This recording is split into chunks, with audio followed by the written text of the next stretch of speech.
started. You no longer care for me. Have you ever sat lonesome? Won't you sometimes think of me? When the evening sun is sinking down behind the trees and the moon is slowly rising, won't you sometimes think of me?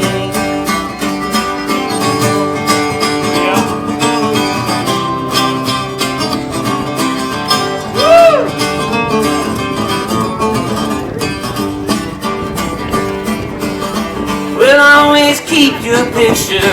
It means so much to me. And at night I pray, dear, that you'll sometimes think of me. Or think of days that have gone near, days you could recall. If only you would try, dear, but still need you blame for all.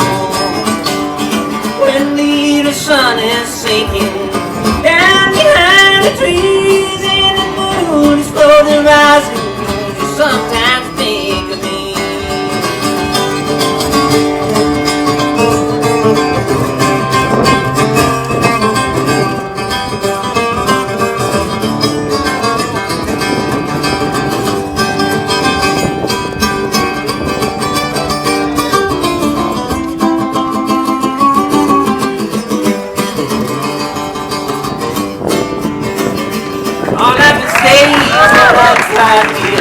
You just let it be. If you're happy with another, won't you sometimes think of me? When the evening sun is sinking down behind the trees and the moon is slowly rising, won't you sometimes think of me? When the evening sun is sinking down behind the trees and the moon is slowly rising, won't you sometimes think of me?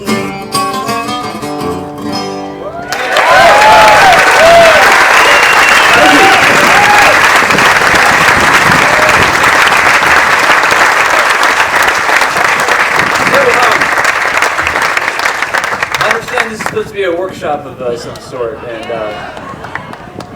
so I guess I'll open it up for questions if anyone has any. What is that? What's it like being Bill Monroe? Oh my gosh, I'm going to choose not to answer that question. I did have someone come up to me after a show and said, you sound like a young Hank Williams, and which doesn't make any sense to me. And I mean, I'm older than Hank Williams ever was, but I know. Mark, this guy. Oh, this guitar? It's a True Tone guitar, which I think was bought new in the late 50s for approximately $23 at a Montgomery Ward department store. It's made of plywood. This is my favorite building material. What's that? Why do I use it? Because it sounds like that.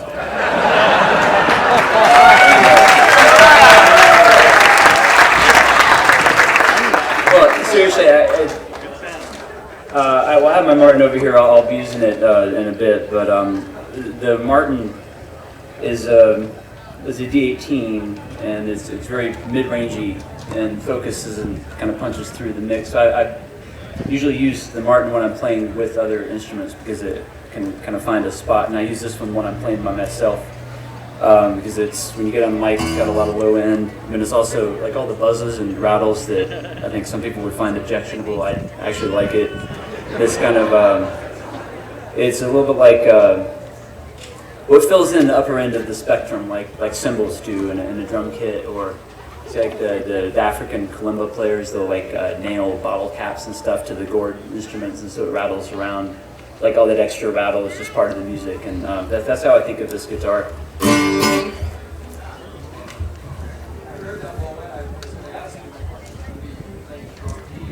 The question is, am I playing in drop D? Well, actually, I'm playing in drop everything.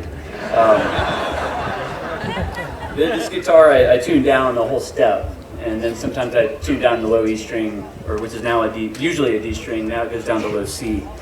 And I originally did that because when I bought the guitar, the neck was all warped, and I needed to have less tension on the neck so I could play it. And since had work done on the neck, so it doesn't need that. But I just liked the sound and kept doing that. I'm actually thinking about doing that on my Martin too. So we'll see.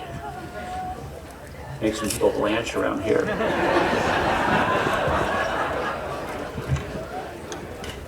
Thank you. All right, another question.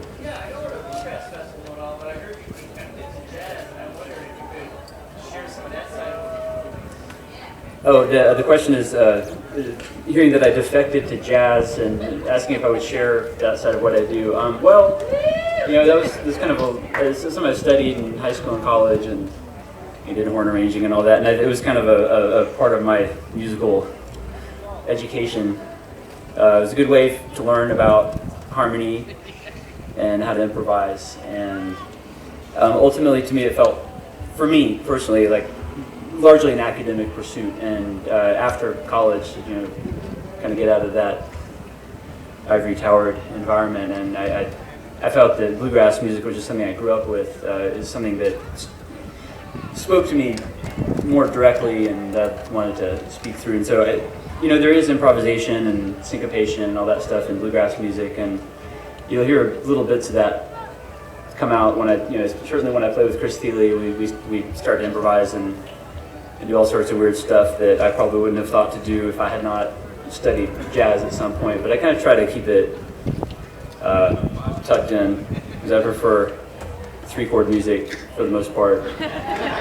And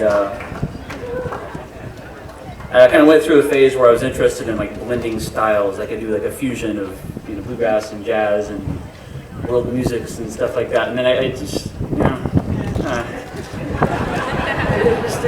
wasn't what I was interested in. I like to sing loud and high, and there's something about bluegrass music that just it's very expressive in a very, or should be expressive in a very elemental sort of direct and visceral sort of way. And so that's what I'm in music for. And the bluegrass, I grew up with it, so that's very kind of natural and second nature. So thank you.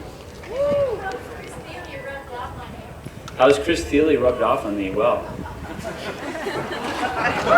man, I eat and drink a lot better than I did before I met Chris. Man, that guy is like a heat-seeking missile. Like, for when you go travel, like he's going to find the best coffee, the best cocktail bar, and the best restaurant within a 60-mile radius. He always following me around. We're going to get Chris up in a little bit.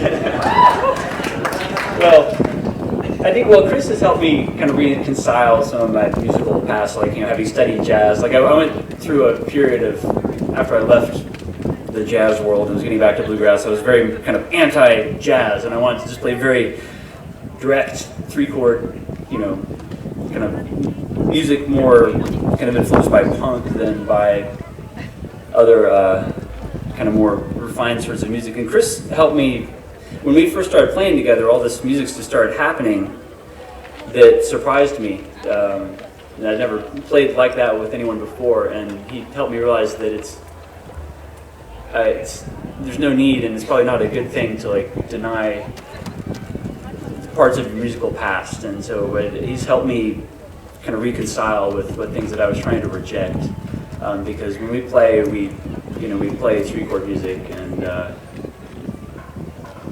but then there are also moments of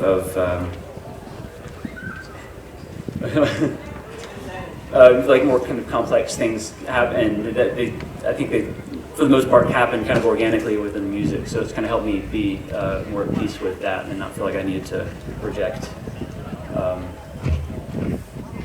improvisation and whatnot. Play some more for you. Yeah, well, actually, speaking of Chris, we want to get Chris up here.